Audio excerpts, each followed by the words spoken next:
किसान भाइयों नमस्कार। मैं हूं आपका डॉक्टर के भारद्वाज और आप देख रहे हैं ब्रज राज कृषि फार्म यूट्यूब चैनल। दोस्तों, आज 3 फरवरी और 4 फरवरी 2 दिन आयोजित होने वाली international buyer sellers meet Agra में मैं आपको लेकर आया हूं।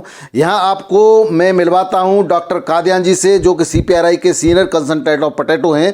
तो आइए बात उन्हीं की सुनते हैं, डॉक्टर कादियान जी की। श्री मनोज सिंह जी, बाकी साहब बैठे हुए हैं, मेरे किसान भाई और बहनों, सबको नमस्कार। मैं हिंदी में बोलने की कोशिश करूंगा। वैसे मैं हरियाणा का फार्मर फैमिली से ही बिलोंग करता हूं, साइंटिस्ट आलू का हूं, लेकिन 25-30 साल आलू भी करवाए हैं। तो शायद आप किसान भाइयों को थोड़ा सा मज़ा आएगा मेरी प्रेजेंटेशन में, और बाद में कुछ पूछना चाहेंगे तो आपको बताएं भी के। तो मैं जो है तो आपको सबसे पहले एक अंतर्राष्ट्रीय आलू अनुसंधान केंद्र है, जिसको हम इंग्लिश में इंटरनेशनल पोटैटो सेंटर कहते हैं, स्पेनिश में उसको सिप कहते हैं, क्योंकि पेरू में आलू का ओरिजिन हुआ है। आप ये मत सोचिए कि इंडिया में आलू पहले से ही हो रहा है। ये 1400 कुछ ईस्वी में आया है, और पेरू में ये जंगलों में भी मिलता है, लेकिन छोटे साइज का होता है। साइंटिस्ट ने इस पर रिसर्च करके, ब्रीडिंग करके ये वेराइटीज़ निकाली हैं जो आप खा रहे हैं। तो ये जिसको आप हिंदी में कहते हैं 7 समुंदर पार, वहाँ पर पेरू देश है जहाँ जंगलों में होता है। और वो वेराइटीज़ का बोलिए, लाल, पीली, काली, हरी, सभी वेराइटीज़ ग्रो करते हैं। मैंने खुद मार्केट देखी है, जैसे आपके आज़ादपुर मार्केट है या आगरा पोटैटो मंडी है, तो सभी तरह के आलू बिकते हैं बड़े साइज़ के। तो वहीं से आलू का ओरिजिन है, वहीं से शुरू हुआ आलू का। ये आप देखिए, हम ग्लोबली भी काम करते हैं, वर्ल्ड के काफ़ी कंट्रीज़ में, डेवलपिंग कंट्रीज़ में। हमारे 3 रीजन हैं, एक अफ्रीका का है, अफ्रीकन कंट्रीज़ की सपोर्ट करते हैं, एक एशिया में है, उसकी सपोर्ट करते हैं जो दिल्ली में है, south west and central Asia का एक लीमा में है, वहाँ भी हम हेल्प करते हैं, तो सेंट्रल एशियन कंट्रीज़ की। तो 3 सेंटर्स हैं। इंडिया में भी हम काम कर रहे हैं। थोड़ा सा मैं बैकग्राउंड दे दूँ, फिर मैं आगरा सेंटर पर आऊँगा, जिसके बारे में आप सुनना चाहेंगे, और मनोज सिंह जी उसको परस्यू कर रहे हैं। तो जो है, ये देखिए आप, 6-7 स्टेट्स हैं जिसमें हम काम कर रहे हैं। वर्ल्ड बैंक का भी प्रोजेक्ट हमारे पास IFED का भी प्रोजेक्ट है, राष्ट्रीय कृषि विकास का भी हमारे पास प्रोजेक्ट्स हैं। सो सभी के साथ, फार्मर्स के साथ, डिपार्टमेंट ऑफ हॉर्टिकल्चर के साथ, एग्रीकल्चर यूनिवर्सिटीज़ के साथ हम काम कर रहे हैं। आप इस सबसे इम्पोर्टेंट चीज़ है आलू के बारे में, जर्म प्लाज्म, कि आलू की ब्रीडिंग में काम होता है, वैरायटी रिलीज में। आज CPRI ने 60 से ऊपर वैरायटीज़ रिलीज कर रखी हैं। वो जर्म प्लाज्म के थ्रू ही है, यूरोप से आया है, हमारे इंटरनेशनल पोटैटो सेंटर ने भी दिया है। 14-15 वैरायटीज़ इंटरनेशनल पोटैटो सेंटर के जर्म प्लाज्म से डायरेक्टली या इनडायरेक्टली रिलीज हुई हैं। डायरेक्टली का मतलब जो वहाँ से आता है उसी का सिलेक्शन करके 5-6 साल में वैरायटी रिलीज कर देते हैं। मैं वो दिखाऊंगा आपको। और दूसरी जो है, कुफरी एक जगह है आलू की, जहाँ ब्रीडिंग होती है पहाड़ में, वहाँ ब्रीडिंग करके सिलेक्शन कर वैरायटीज़ आपके पास आती हैं। तो 2 तरह से वैरायटीज़ रिलीज होती है। जर्म प्लाज्म मोस्टली हमारे हेडक्वार्टर से आता है, CPRI जो मांगती है। ये देखिए पोटैटो प्रोडक्शन का ना, आप जो है वर्ल्ड में देखिए, इंडिया में देखिए, पुरानी स्लाइड है बट अब चेंज हो गया है। मैं इस पर ज़्यादा कंसंट्रेट नहीं करूँगा।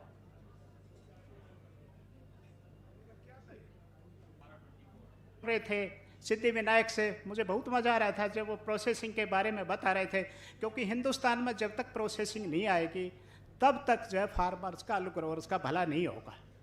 क्योंकि हर 4-5 साल में बहुत गंदा गलत आता है, आपको प्राइसेस वो भी नहीं मिलती जो आप प्रोड्यूस करते हैं। प्रोसेसिंग होने से, कॉन्ट्रैक्ट फार्मिंग होने से एटलीस्ट आपका जो खर्चा है वो निकल जाएगा।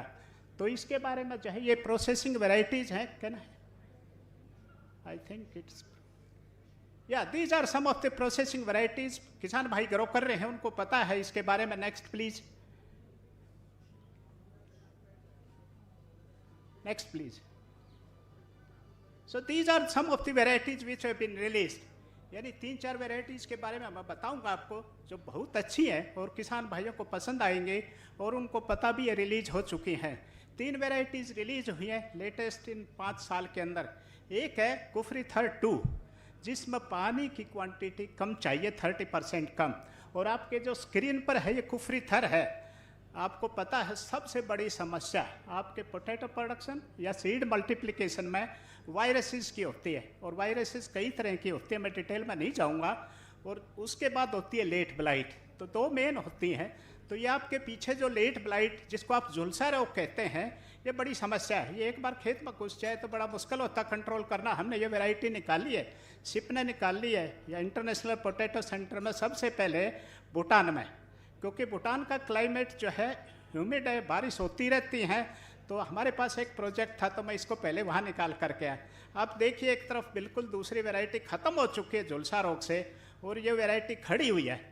तो इसको यहाँ इंडिया में रिलीज़ कर दिया गया है कुफरी उदय के नाम से। 70-75 दिन की है। आजकल किसान भाई बैठे हैं, उनको सभी को पता होगा कि कुफरी पुखराज जो है बहुत फैल रही है, लेकिन उसमें कुछ समस्याएं भी हैं। स्टोरेज की समस्याएं हैं, किसान को रेट कम मिलते बाकी वैरायटी से, लेकिन 70 दिन में 60 दिन में भी वो पैदावार दे जाती है मरते मरते लेट ब्लाइट से।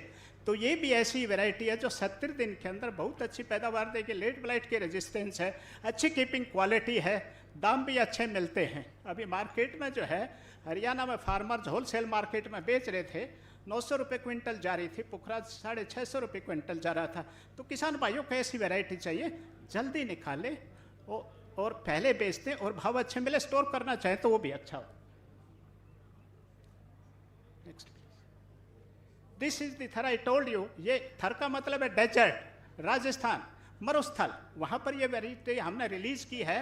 30% कम पानी में हो सकती है जहाँ पानी की समस्याएं हैं। इसकी टेस्टिंग वगैरह यहाँ करेंगे, अभी आपके यूपी में नहीं आई है। जब ये सेंटर खुल जाएगा इसके थ्रू सभी चीज़ें होंगी। Next please.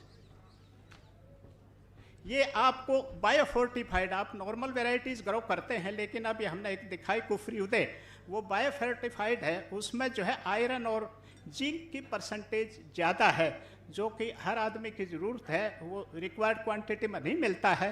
तो ऐसी वेराइटीज़ भी टेस्टिंग चल रही है, रिलीज होंगी और वो आएंगे।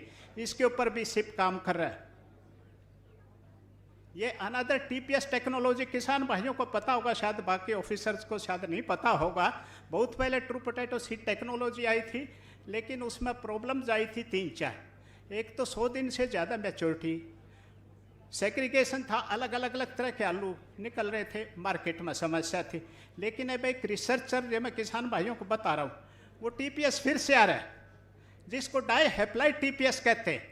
उसमें ना तो सेग्रीगेशन होगी, सब एक तरह के आलू होंगे, 80-85 दिन में पक जाएगी। तो उस पर काम चल रहा, अफ्रीका में जा चुका ऑलरेडी, उसकी टेस्टिंग है। कुछ टाइम के बाद इंडिया में भी आ जाएगा, ताकि फिर से आपको एक मुट्ठी भर आलू में आप 2 एकड़ आलू लगा पाएंगे। तो वो भी आने वाला है जल्दी। ये देखिए एक नई टेक्नोलॉजी है, एपिकल रूटेड कटिंग्स। शायद कभी कभी डिस्कस हुई होगी किसान भाइयों से, इसके बारे में मैं ज़्यादा नहीं बोलूँगा। ये सीड प्रोडक्शन की न्यू टेक्नोलॉजी है, आपको इसके बारे में बताएंगे जब आगरा में सेंटर हो जाएगा, यहाँ पर भी करेंगे। कर्नाटका में काफ़ी लार्ज स्केल पर चल रही है, हरियाणा में काफ़ी लार्ज स्केल पर सीड प्रोडक्शन के लिए, यूपी में भी जो है वर्ल्ड बैंक के लिए करेंगे।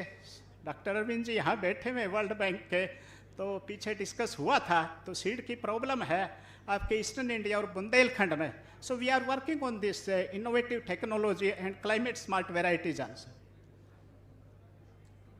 दिस आर द फार्मर्स भाई बैठे हैं, वो सुनना चाहेंगे आपको सबसे बड़ी जो ज़रूरत है उन वेराइटीज़ की जो आपके सिस्टम में आ जाए, धान काटने के बाद आप लगा पाएँ, 70 से 75 दिन की हों वो वेराइटीज़ आपकी, और जल्दी हार्वेस्ट हो जाए। कुछ किसान भाई दूसरी क्रॉप भी लेना चाहे वो ले सकते हैं, या उसके बाद गेहूं लगाना चाहे दिसंबर एंड में वो भी लगा सकते हैं। और सबसे बड़ा फ़ायदा ऑफ सीजन हार्वेस्ट, पहले हार्वेस्ट करने से आपको अच्छे पैसे मिल सकते हैं, क्योंकि मार्च में जब सभी किसान भाई हार्वेस्ट करते हैं, सभी आलू मार्केट में आ जाता है, तो आपको प्राइसेस नहीं मिलते हैं, नीचे चली जाती हैं। तो इसको हम एक अंग्रेजी में कहते हैं स्टैगर्ड प्लांटिंग, स्टैगर्ड हार्वेस्टिंग।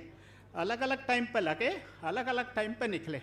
ऐसी भी वेराइटीज है जो सितंबर में लग सकती, गर्मी में आप नवंबर एंड और दिसंबर में निकाल सकते, कुछ बाद में लगा सकते। तो इस टाइप का हमें करना पड़ेगा। अभी जो है आप ये चाहेंगे सुनना, central potato research institute Shimla में है, उसकी रिक्वायरमेंट क्या है और किसान भाइयों की भी रिक्वायरमेंट क्या है, और जो ये सेंटर बनने जा रहा है इसमें हम सारे का सारा जर्म प्लाज्म, जैसे चाइना हमारे हेडक्वार्टर से ले गया, उसी तरह हम 6000 से ज़्यादा वेराइटीज़ हैं हमारे हेडक्वार्टर में, जिसको हम जर्म प्लाज्म कहते हैं। वो धीरे धीरे करके हम सारे का सारा 6000 यहाँ आगरा सेंटर में ले आएंगे, क्रायो प्रिजर्वेशन में उसको रखेंगे, उसको यूज़ करेंगे ब्रीडिंग में। डिजीज़ रेजिस्टेंस के लिए आप ताली बजाइए। मनोज सिंह जी और इनके कोलीग्स जो है उनके लिए एक नीरज कौशल जी हैं, बहुत टाइम से वो लगे हुए हैं, बहुत मेहनत कर रहे हैं इसके लिए ना, ही इज़ कोऑर्डिनेटिंग। उसके लिए मैं ज़रूर ताली बजवाऊँगा आपसे। वो पहले आगरा में थे, शायद अभी वो लखनऊ चले गए, बहुत मेहनत कर रहे। तो ये जो है वापस चले जाएंगे। तो इसमें देखिए आप, मैं थोड़ा सा बताना चाहूँगा, जो हम लाना चाहेंगे प्रोसेसिंग वेराइटीज़ का जर्म प्लाज्म लाएंगे, प्रोसेसिंग वेराइटीज़ निकालेंगे। उसके बाद जो है कलर्ड चिप्स, ये प्रोसेसिंग इंडस्ट्रीज, पेप्सिको वगैरह, वो कहते हैं डॉक्टर साहब हम कलर्ड चिप्स बनाएंगे, मार्केट बहुत अच्छी है, बच्चे खाना पसंद करेंगे, पीरू वगैरह में बन रहे कलर्ड। तो कहता कलर्ड पोटैटो मको आएंगे, देंगे आपको, कलर्ड स्किन से ही नहीं होंगे, फ्लैश भी उनका रंगीन होगा और बड़े अच्छे लगेंगे। तो उसके लिए हम जर्म प्लाज्म मंगा रहे हैं। उसके बाद जो तीसरा है आपका डाइहेप्लाइड, जो हमने कहा ना एक मुट्ठी में 2 एकड़ आलू लग जाएंगे, उसके लिए भी डाइहेप्लाइड जो है जर्म प्लाज्म वो ला रहे हैं, CPRI को दे रहे हैं, CPRI सिलेक्ट करेगा और फार्मर्स को भेजेगा। तो वो तीसरी तरह का हम मंगवा रहे हैं। उसके बाद कुछ वैरायटीज़ किसान भाई फोटो इंस्टेंट नहीं समझेंगे, कुछ ऐसी चीज़ है, कुछ ऐसी वैरायटी है जो पहाड़ में भी हो सकती है, प्लेन में भी हो सकती है, जिसको हम डे न्यूट्रल कहते हैं। आपकी कुफरी जो होती है पहाड़ में भी होती है, प्लेन में भी होती है। कुफरी हिमालय पहाड़ में भी होती है, यहाँ भी होती है। पहाड़ का मतलब वहाँ लंबे दिन होते हैं, 4 महीने की क्रॉप होती है, आपके छोटे दिन होते हैं, 90 दिन के होते हैं। तो हमें ऐसी निकालनी चाहिए। कुफरी चंद्रमुखी अभी ऐसी है, सभी वेराइटीज ऐसी नहीं आप जो क्रॉप कर रहे हैं, वो प्लेन की है, 90% पहाड़ के कम है। तो इस तरह का जर्म प्लाज्म भी हम मंगा रहे हैं। उसके बाद जो है हीट टॉलरेंट, जो क्लाइमेट चेंज हो रहा है, गर्मी बढ़ती जा रही है, उसके लिए हमें वेराइटीज़ हीट टॉलरेंट चाहिए। आप किसान भाई बैठे होंगे, इस बार बुरा मत मानिए, आप लोगों की प्रोडक्शंस कम होने जा रही। 1 महीना से फॉग लगातार चल रही है, पंजाब, हरियाणा, वेस्टर्न यूपी, मेरे ख्याल से आपके आगरा में भी काफ़ी चल रही है। क्योंकि जब फोगी डेज होते हैं तो उसमें खुराक नहीं बनती है, फोटोसिंथेसिस नहीं बनता है, आलू का साइज नहीं बढ़ता है, तो पैदावार कम आती है। तो ये इस बार काफ़ी इम्पैक्ट होगा। तो हमें ऐसे भी वैरायटी चाहिए कि जो फोग से रेजिस्टेंस हो, उसके बावजूद भी पैदावार आ जाए। तो वो भी जर्म प्लाज्म मंगा रहे। उसके बाद जो निमेटोड की प्रॉब्लम जा रही है उसका भी मंगा रहे हैं। माइक्रोन्यूट्रिएंट्स जो रिच हो वो भी मंगा रहे हैं। Next please. मैं कुछ और कहना चाहूँगा, जो हम वैरायटीज़ रिलीज़ करते हैं 55, 60, 65 रिलीज़ करते थे, लेकिन फार्मर चॉइस की सभी नहीं होती है। रिसर्च में बहुत टाइम लगता है, बहुत पैसा खर्च होता है टेस्टिंग के लिए। तो हमें फार्मर्स का पार्टिसिपेशन, कोल्ड स्टोरेज वालों का पार्टिसिपेशन, ट्रेडर्स का पार्टिसिपेशन करके वैरायटी रिलीज़ करनी चाहिए। कम से कम 5 वैरायटी रिलीज़ करें तो 2-3 एक्सेप्ट हो जानी चाहिए। तो इसको हम कहते हैं farmers participatory selection of varieties या स्टेक होल्डर चॉइस का। तो उसके बारे में मैं सेंटर के बारे में थोड़ा सा बता करके क्लोज करता हूँ। बहुत जल्दी ही सेंटर आपका यहाँ आगरा जाएगा। उसमें जो मेन एक्टिविटीज़ हमारी होंगी, जर्म प्लाज्म मंगाना, आलू का भी, शकरकंदी का भी। हमारे पास 6000 के आसपास एलिमा में शकरकंदी का हमारा उससे भी ज़्यादा है, स्वीट पोटैटो जिसको कहते, उसको फिर ब्रीडिंग करके न्यू वेराइटीज़ निकालना। थर्ड, प्रोसेसिंग एक्सपोर्ट पर्पज़ के लिए, क्योंकि किसान भाइयों की सभी की डिमांड है कि प्रोसेसिंग का निकालिए, एक्सपोर्ट की निकालिए आप हमारे इसमें, क्योंकि हम पिछले 2 साल से यहाँ भी रहे, देख भी रहे। तो इस तरह की। उसके बाद इनोवेटिव टेक्नोलॉजीज लाएंगे। एपिकल रूटेड कटिंग्स है, एरोपोनिक तो बहुत कॉमन है, लेकिन ये उससे सस्ती है। जो एपिकल रूटेड कटिंग्स है, आपको 2 रुपये में, 1 रुपये में एपिकल रूटेड कटिंग मिल जाएगी, जबकि मिनी ट्यूबर आपका एरोपोनिक से 6, 7, 8 रुपये में मिलता है। तो वो भी इनोवेटिव टेक्निक्स। इसके साथ साथ और भी चीज़ें लाएंगे। तो सेंटर आने पर तो जल्दी शायद सेंटर आ जाएगा। सिंह साहब फॉलो अप कर रहे। सो इसके साथ मैं आप सभी का धन्यवाद करना चाहूँगा। नमस्कार। डॉक्टर कादियान, बहुत बहुत धन्यवाद आपका।